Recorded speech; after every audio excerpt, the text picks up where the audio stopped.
Tribunus semuanya, rumah sakit ada menjadi rujukan bagi penanganan COVID-19 di Bali. Salah satunya adalah Rumah Sakit Sanglah. Nah, bagaimana aktivitas dan kegiatan selama ini, selama pandemi terutama, termasuk juga bagaimana penanganan COVID-19 di rumah sakit.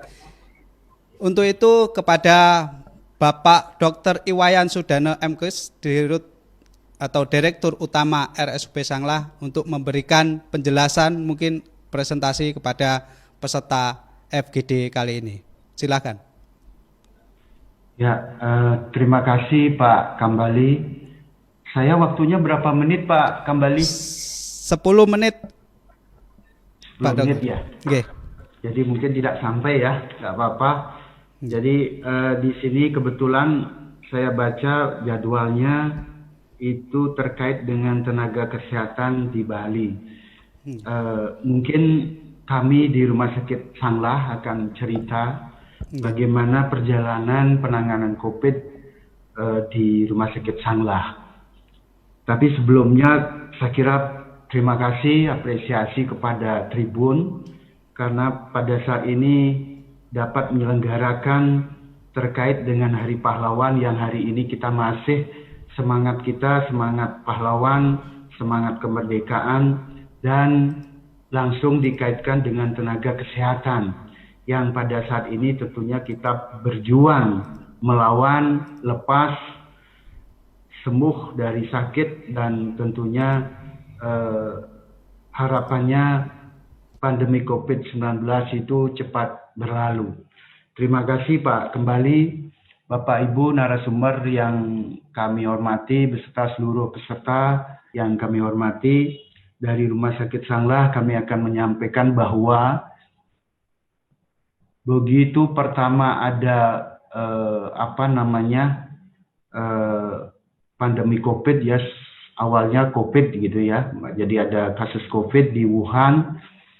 Dengan informasi baik yang kita baca di media cetak, kemudian kita mendengar di media elektronik, dan juga di medsos-medsos, di mana penyebaran virus COVID-19 ini sangat cepat.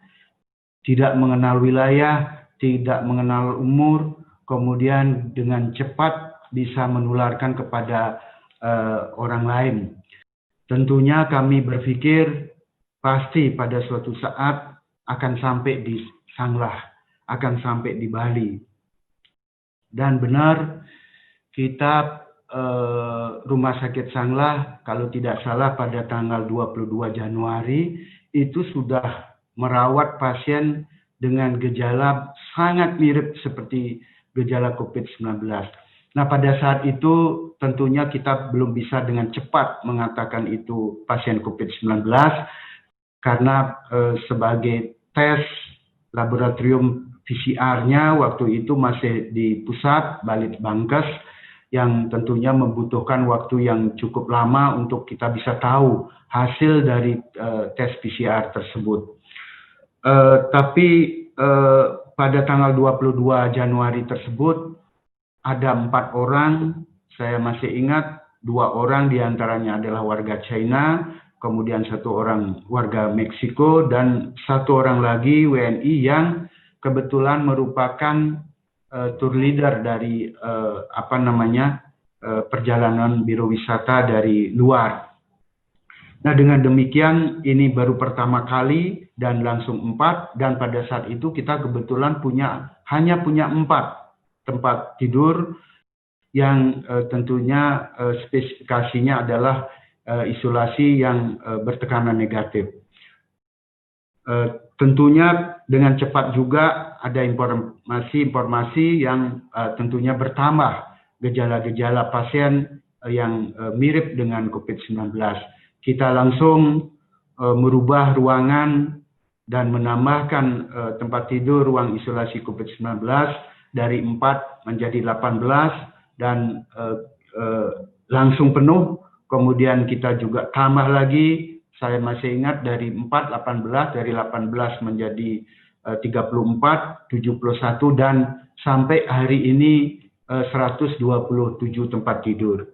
Bapak Ibu yang kami hormati, tentunya sebagai rumah sakit yang kita pertama kali mendapatkan pasien COVID-19 pada tanggal 11 Maret, ya kalau tidak salah 11 Maret 2020 ini, tentunya persiapan-persiapan harus dengan cepat kita lakukan. Di antaranya bagaimana persiapan dari SDM, terutama sumber daya manusia. Kita kebetulan Rumah Sakit Sanglah adalah merupakan rumah sakit kelas A dengan pendidikan. Tentunya untuk tenaga kesehatan SDM, terutama ahlinya, tidak ada masalah. Dengan demikian kita mengatur jumlah tenaga-tenaga kita yang bertugas di ruang-ruang isolasi. Kemudian tentunya juga bagaimana tenaga lainnya seperti perawat, kemudian juga radiografer, nutrisi, dan juga tenaga non-nakes yang dibutuhkan. Sampai pada saat ini kita menyiapkan atau yang terlibat langsung penanganan COVID itu sampai ada sebanyak 767 orang. Di antaranya 70 dokter spesialis, 125 dokter residen atau dokter umum, kemudian yang terbanyak adalah perawat 345, yang lainnya seperti radiografer 36, analis 36, dan seterusnya. Jadi banyak sekali yang terlibat untuk penanganan COVID ini. Dan tentunya pada sekitar bulan Agustus, September, hampir di Rumah Sakit Sanglah itu puncaknya. Kita punya waktu itu 71 tempat tidur, masih 71 tempat tidur, penuh semua. Nah, dengan demikian kami merasakan sekali di daerah, khususnya di Provinsi Bali ini, koordinasi, komunikasi sangat baik. Kami lapor ke Kepala Dinas Kesehatan Provinsi Bali, kami melapor ke Pak Sekda, kami koordinasi dengan Pak Renten, semuanya bisa kita saling melengkapi dengan cepat karena kami rumah sakit pusat, jadi di pusat sementara masih berproses, baik itu anggaran maupun fasilitas-fasilitas lainnya.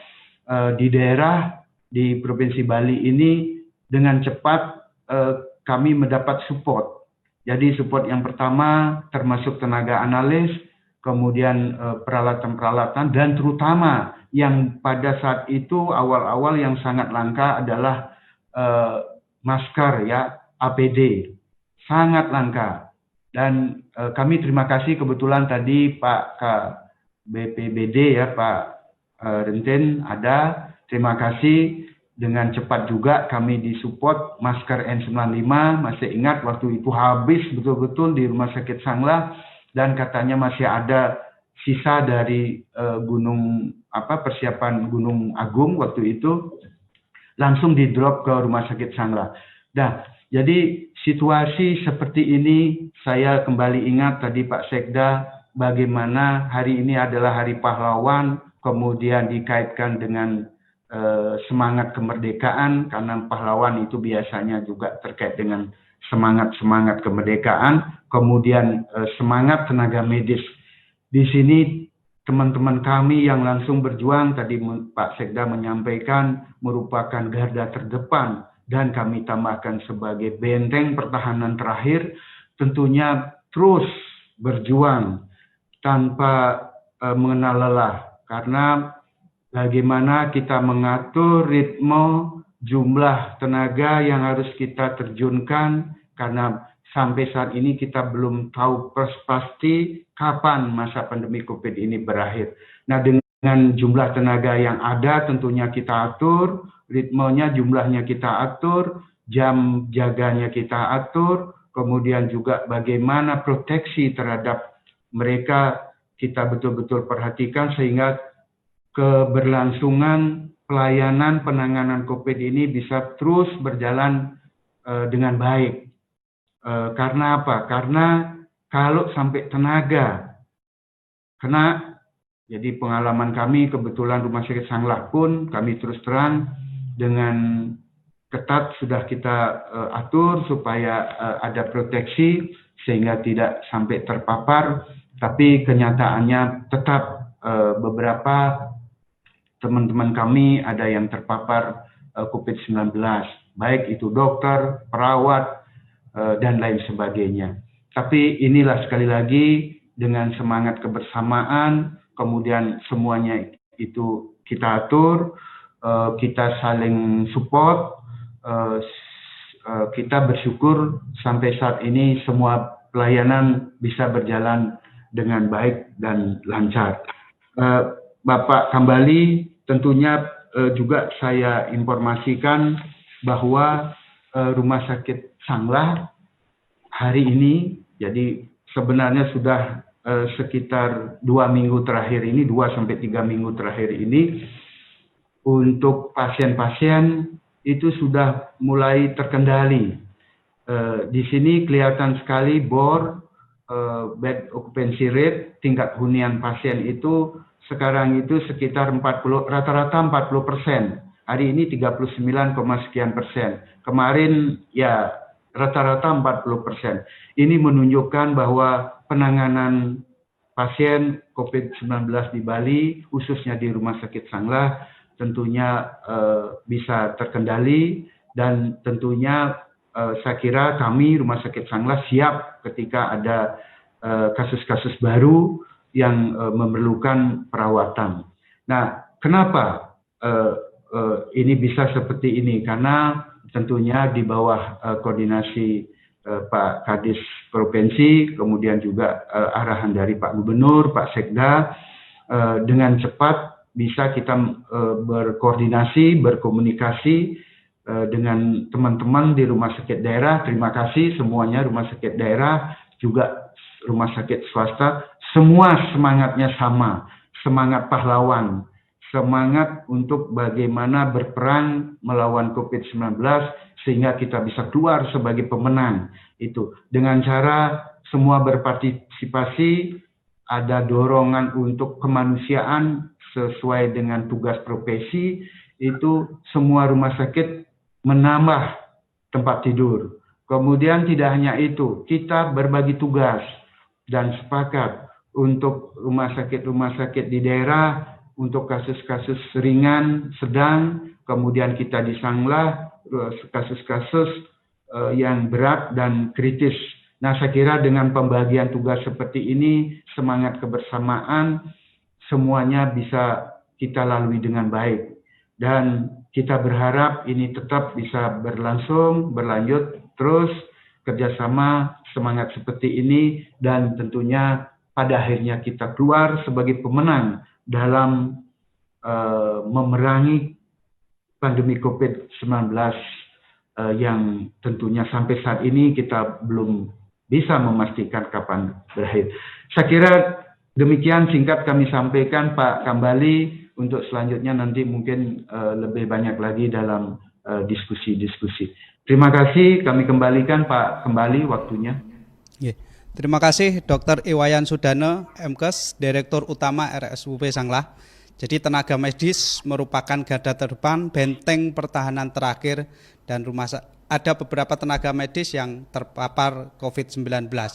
Nah, bagaimana dengan organisasi dokter, terutama ID, dalam selama pandemi COVID-19 ini? Apakah yang sudah dilakukan dari Ikatan Dokter Indonesia? Untuk itu kepada Dr. Inyoman Gunate MPH, Ketua ID Kabupaten Badung sekaligus Kepala Dinas Kesehatan Kabupaten Badung, untuk memberikan penjelasan kepada partisipan FGD kali ini. Kepada beliau disilahkan. Terima kasih. Om Swastiastu. Assalamualaikum warahmatullahi wabarakatuh. Salam sejahtera, salam, namo buddhaya, salam kebajikan untuk kita semua. Rahayu. Selamat sore yang terhormat Bapak Sekda Provinsi Bali yang sudah membuka acara FGD ini.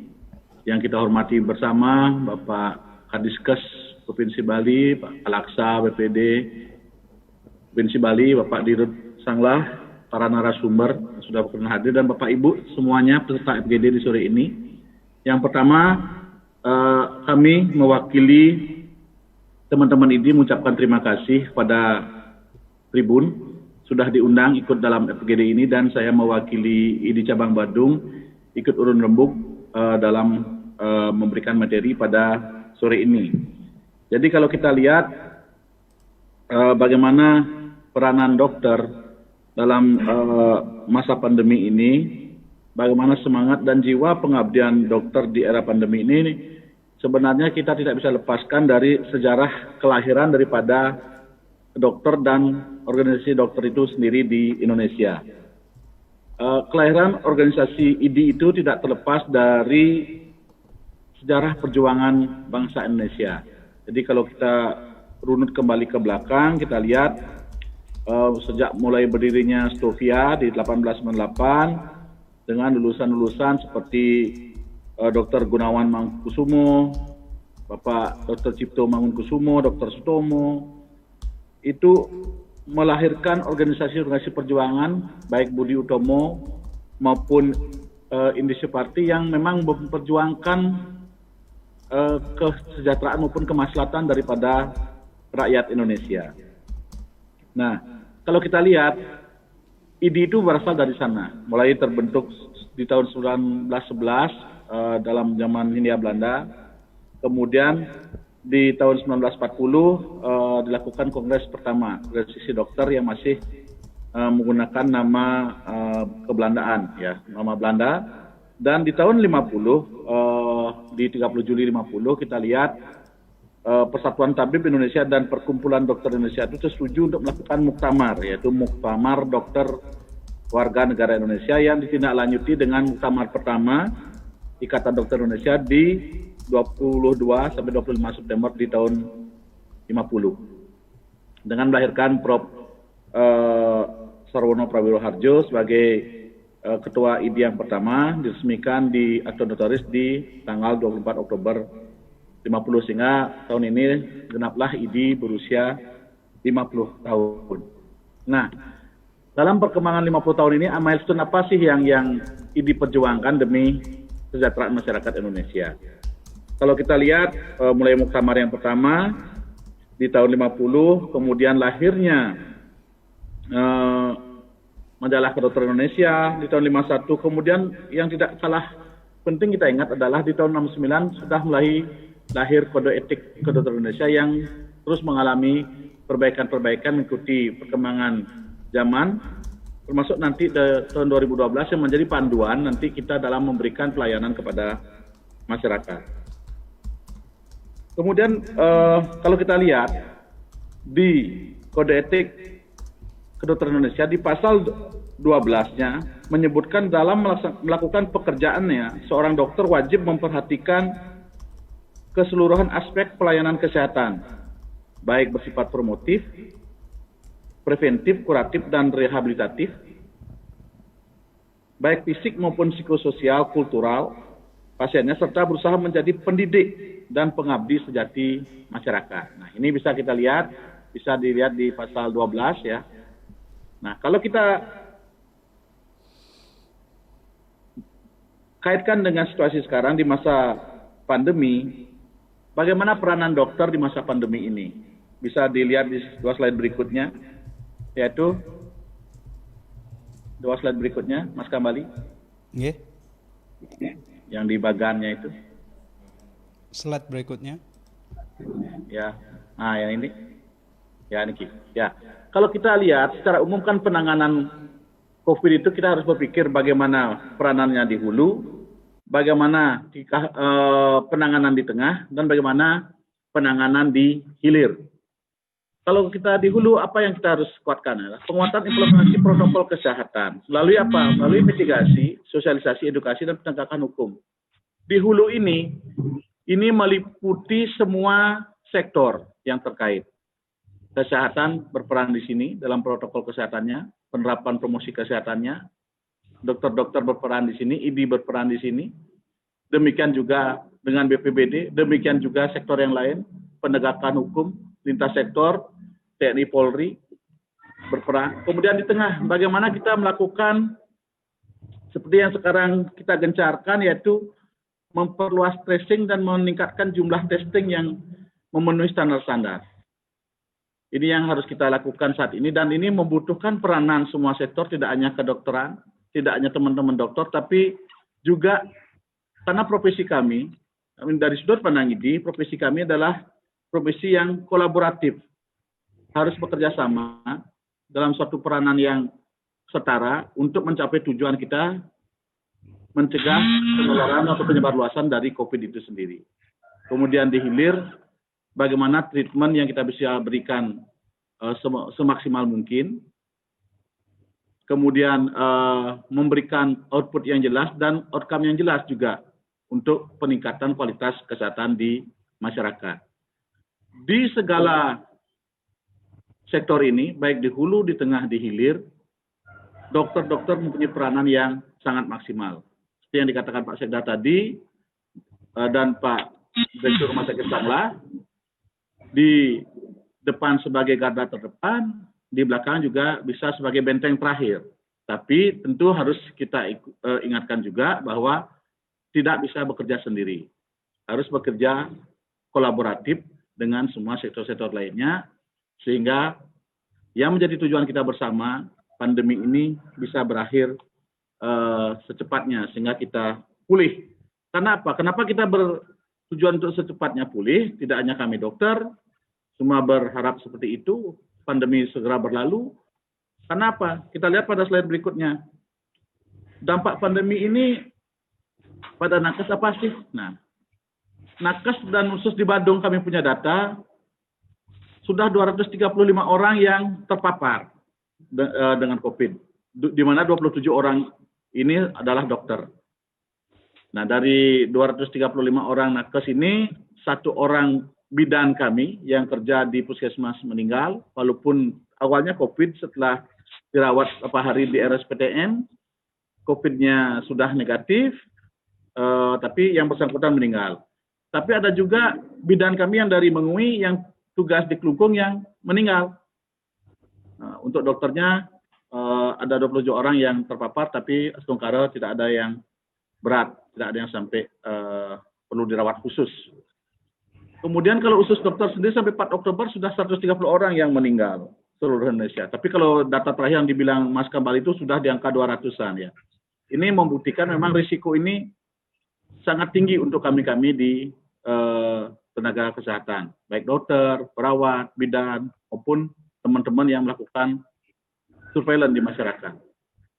Kemudian kita semua mengalami dampak fisik dan psikis, kelelahan, 7 bulan kurang istirahat, seperti yang dikatakan Pak Direktur Sanglah tadi, Pak Dr. Wayan, senior saya, bagaimana pengaturan manajemen nakes kita, dokter kita, agar tidak mengalami kelelahan fisik.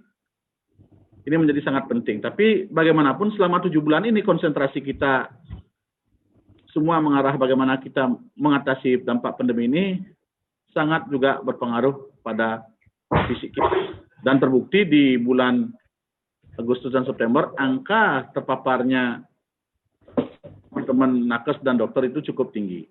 Ya, secara psikis juga akan sangat berpengaruh. Nah, kemudian dampak ekonomi. Dampak ekonomi kalau kita lihat di medsos itu bilang dokter mendapatkan keuntungan. Tidak. Semua mengalami dampak ekonomi ini. Tidak ada keuntungan langsung yang didapatkan dokter dengan pandemi ini. Tidak ada sama sekali. Malah yang kita dapatkan sama dengan teman-teman di rumah sakit, kalau boleh memilih tidak ada pandemi COVID. Sehingga kita lebih tenang dalam pelayanan. Nah, ini semua sektor mengalami dampak ekonomi termasuk teman-teman dokter. Nah, tapi bagaimana menyikapi ini? Kalau kita kaitkan dengan semangat perjuangan, dokter tetap berjuang dalam masa pandemi ini dengan sepenuh hati. Ya. Lelah boleh, menyerah jangan. Itu konsep kami dalam berjuang, karena bagaimanapun di masa pandemi ini perang dengan penyakit, abimaniunya adalah teman-teman dokter, teman-teman tenaga kesehatan. Kamilah teman-teman dokter dan tenaga kesehatan lainnya sebagai abimaniu di kurusetra pandemi COVID ini. Jadi kita tetap berjuang di masa pandemi ini dengan sepenuh hati. Jadi demikian mungkin yang bisa saya sampaikan secara umum, nanti mungkin di diskusi kita lebih banyak. Terima kasih atas perhatiannya. Waktu saya kembalikan ke Pak Kabali selaku moderator. Terima kasih. Dr. Inyoman Gunarto MPH, Ketua ID Kabupaten Badung. Jadi ID juga terlibat atau bahkan dalam konteks perjuangan di era kolonial. Di usia 50 itu perjuangan banyak sekali yang sudah diperjuangkan ID, termasuk di masa pandemi ini. Ada beberapa dokter yang sudah terpapar dan dokter tetap berjuang di masa pandemi. Dan yang perlu digarisbawahi, tidak ada keuntungan langsung dari dokter dalam pandemi COVID-19 ini. Baik, kami akan buka sesi diskusi pertama ini dengan 3 penanya atau penanggap. Silahkan klik tombol raise hand. Silahkan sebut nama dan dari instansi mana atau yayasan mana atau organisasi mana. Kepada partisipan, kami buka sesi diskusi pertama dengan 3 penanya atau penanggap. Silakan klik tombol raise hand-nya.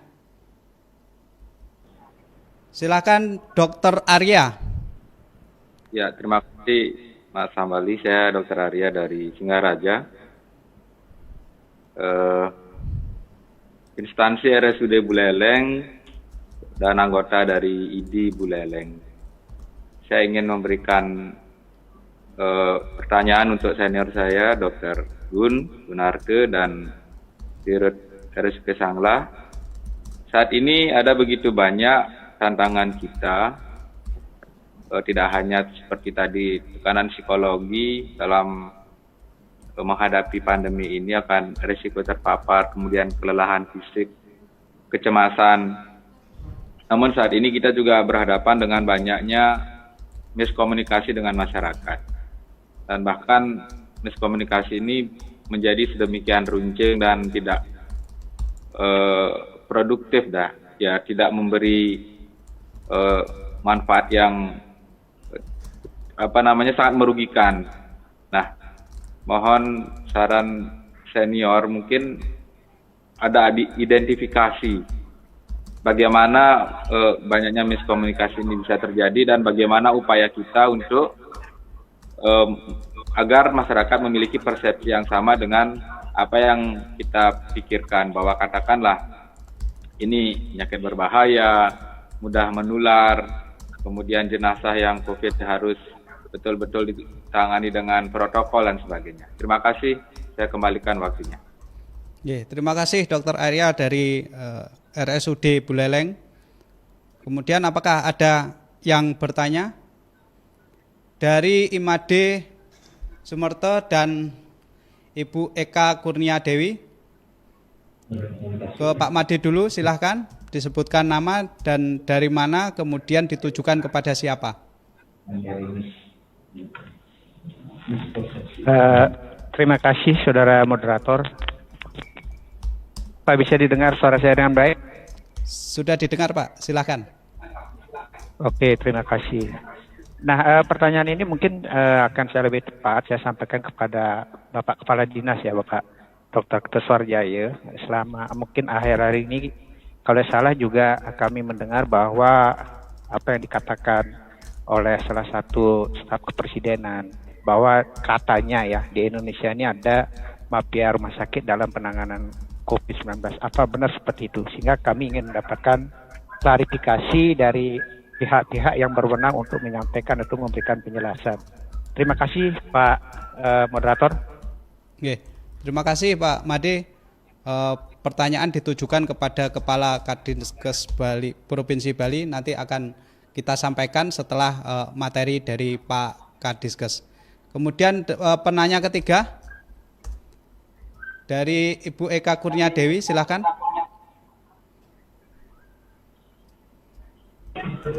Selamat siang semua, mohon maaf sebelumnya saya tidak bisa on kamera karena sinyalnya kurang bagus. Jadi saya ingin bertanya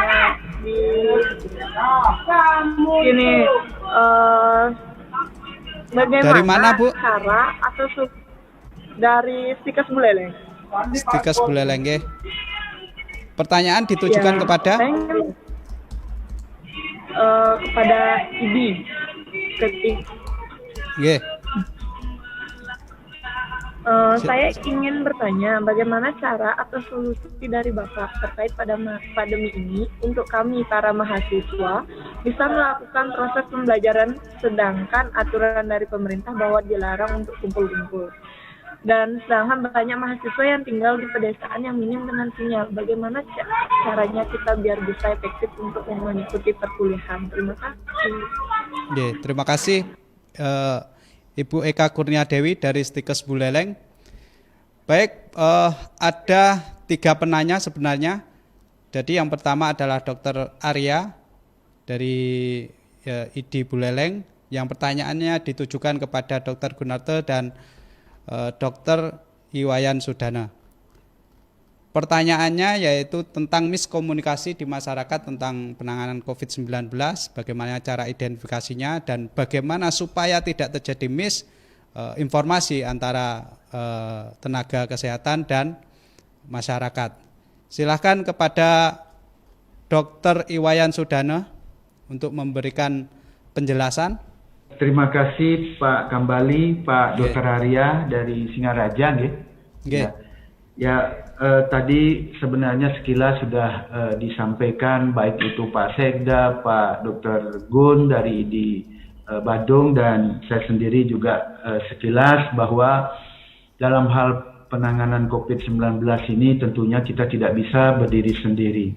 Nah, di sini dibutuhkan keterlibatan semua unsur, semua pihak, baik itu dari masyarakat yang merupakan paling ujung juga, kemudian kalangan swasta, pemerintah dan juga rumah sakit ya kalangan kesehatan semuanya terlibat. Nah, dengan demikian tentunya komunikasi itu saya setuju menjadi bagian yang sangat penting di sini. Bagaimana ketika terjadi permasalahan-permasalahan di masyarakat masih ada beberapa hal yang tanda kutip gitu ya, adanya penolakan. Jadi baik itu penolakan terhadap misalnya pemakaian masker, penolakan terhadap berkerumun dan lain sebagainya. Nah, tentunya disinilah tugas kita bersama, Pak Dr. Arya. Jadi bagaimana semua kita libatkan untuk apa? Untuk bisa mensosialisasikan. Yang pertama adalah tahu semua bahwa COVID-19 ini adalah suatu penyakit yang tentunya berbahaya ketika kita tidak melakukan misalnya protokol kesehatan. Dan tentunya menjadi penyakit yang tidak ada masalah. Karena ini bisa sembuh sendiri gitu. Ketika kita kita mengikuti ketentuan-ketentuan, anjuran-anjuran apa yang sudah digariskan oleh pemerintah. Tentunya bersama-sama kita sekali lagi masyarakat, pemerintah, kemudian swasta dan semuanya untuk ini tadi menjadi tugas kita bersama untuk mensosialisasikan itu. Nah, disinilah peranan saya kira kalau di Bali yang tentunya yang jelas kita tahu bagaimana Ketua Satgas di sini dari provinsi kemudian melibatkan tokoh-tokoh masyarakat, tokoh adat, melibatkan semua unsur di pemerintahan termasuk juga kalangan swasta untuk ini tadi mensosialisasikan. Saya kira ini sudah tepat. Memang masih ada beberapa 1-2, nah itu sekali lagi menjadi PR kita bersama. Saya kira mungkin sekilas itu dari kami terkait dengan miskomunikasi. Kemudian Pak Kambali. Ya. Okay. Kemudian ada pertanyaan lagi yang ditujukan kepada Dr. Gunarto. Salah satunya dari Dr. Arya tadi, dari ID Buleleng. Terus kemudian dari Ibu Eka Kurnia, Stikes Buleleng. Pertanyaannya bagaimana solusi belajar mengajar di masa pandemi ini secara efektif. Karena ada protokol kesehatan yang harus dilakukan, baik itu mahasiswa maupun dosen itu sendiri. Silakan Dr. Gunarto untuk sekaligus menjawab 2 pertanyaan tadi. Terima kasih Pak Kambali. Terima kasih Dr. Agus dari Beleng. Terkait dengan miskomunikasi dengan masyarakat, memang kita lihat agak memuncak di bulan Agustus dan September, sehingga sampai ada tudingan yang mungkin maksudnya ini agak menyinggung daripada organisasi daripada ID. Karena mungkin saat itu kita harus lihat juga situasi pandemi, kasus sedang sangat tinggi, tingkat stresor yang kita alami bersama juga sangat tinggi sekali pada saat itu. Nah, bagaimana mengatasi ini? Tentu seperti yang dikatakan tadi senior Dr. Wayan Sudana, itu memang melibatkan seluruh peran serta masyarakat. Jadi tidak hanya bisa dari satu sisi, dari pihak pemerintah, dari pihak tenaga kesehatan, tapi juga ada banyak pihak yang berperan. Yang ini yang harus memang bahu-membahu memberikan pemahaman yang benar kepada masyarakat, baik dari media, dari lintas sektor, yang bisa memberikan informasi yang sebenar-benarnya tentang kondisi daripada pandemi ini, terutama yang terjadi di Bali. Kemudian yang kedua, bagaimana kita harus membuat promosi kesehatan dari sudut pandang masyarakat itu sendiri sehingga lebih mudah dipahami.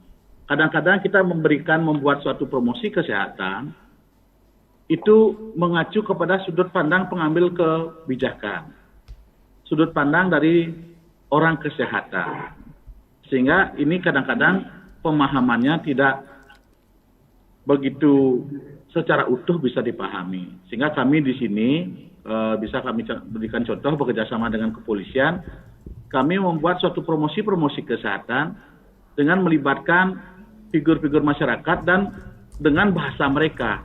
Kontennya, intinya kita yang memberikan, tapi bagaimana membahasakan itu adalah bahasa dari orang awam, sehingga lebih mudah nanti mengena. Kemudian yang kedua, perlu kita ingat juga peningkatan kinerja memegang peranan yang penting. Maksud saya seperti ini. Dulu kenapa di awal-awal banyak terjadi kesimpang siuran di masyarakat?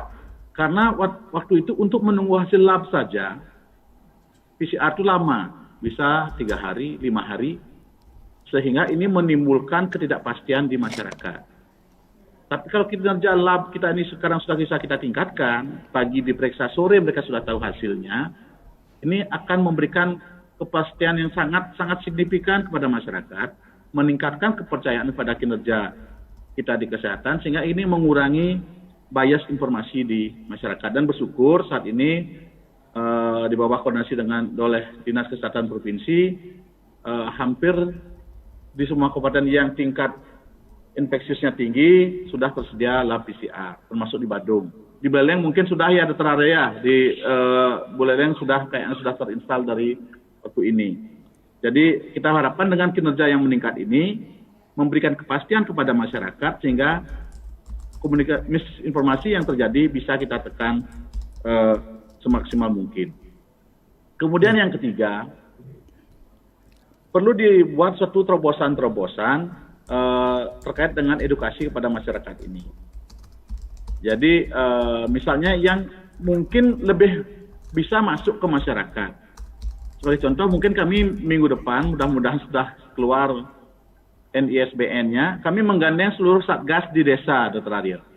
Kami menggandeng seluruh satgas di desa, di masing desa adat, satgas gotong royongnya. Kami membuat buku panduan COVID dengan semacam karikatur, buku komik tentang COVID.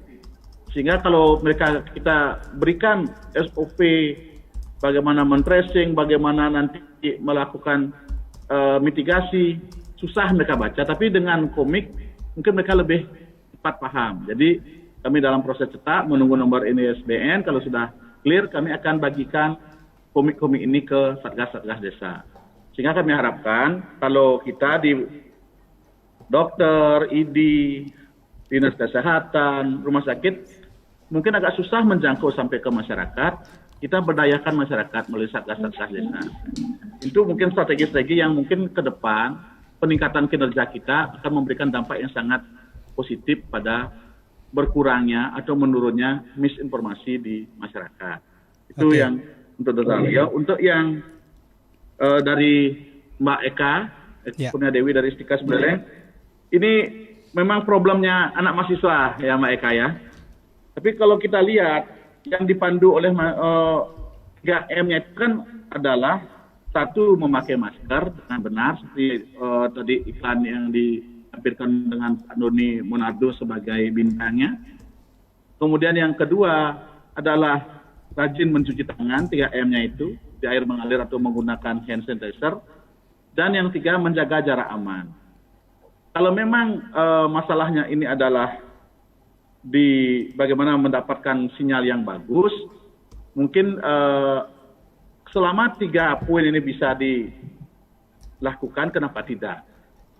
Apalagi tingkat mahasiswa yang tingkat pemahamannya yang sudah bagus, menggunakan masker, misalnya satu ruangan kita sewa satu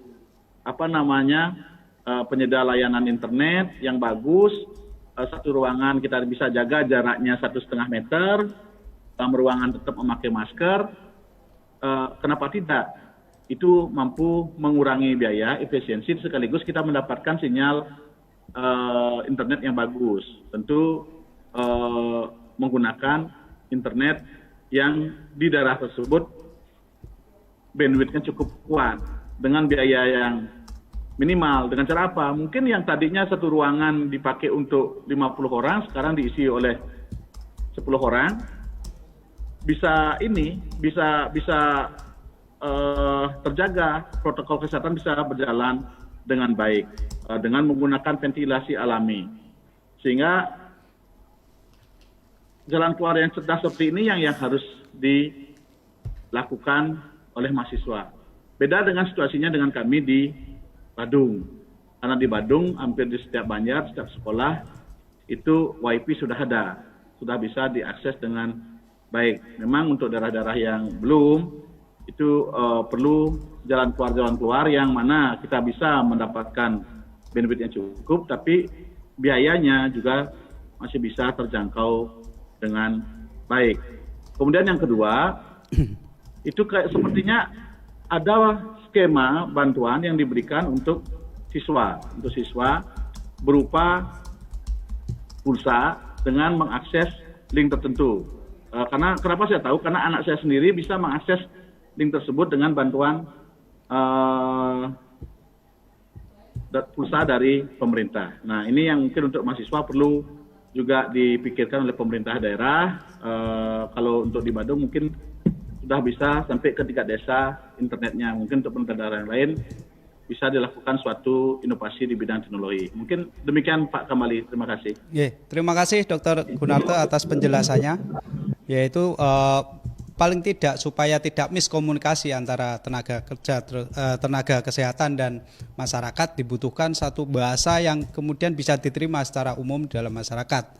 Salah satunya yaitu dengan pembuatan buku yang menjelaskan tentang COVID-19 yang berupa komik, kemudian soal belajar mengajar yang efektif yaitu harus mengikuti protokol kesehatan dan kemudian menggunakan sarana-sarana yang itu cukup efisien, salah satunya dengan bisa aja dengan bantuan dari pemerintah maksimalkan itu.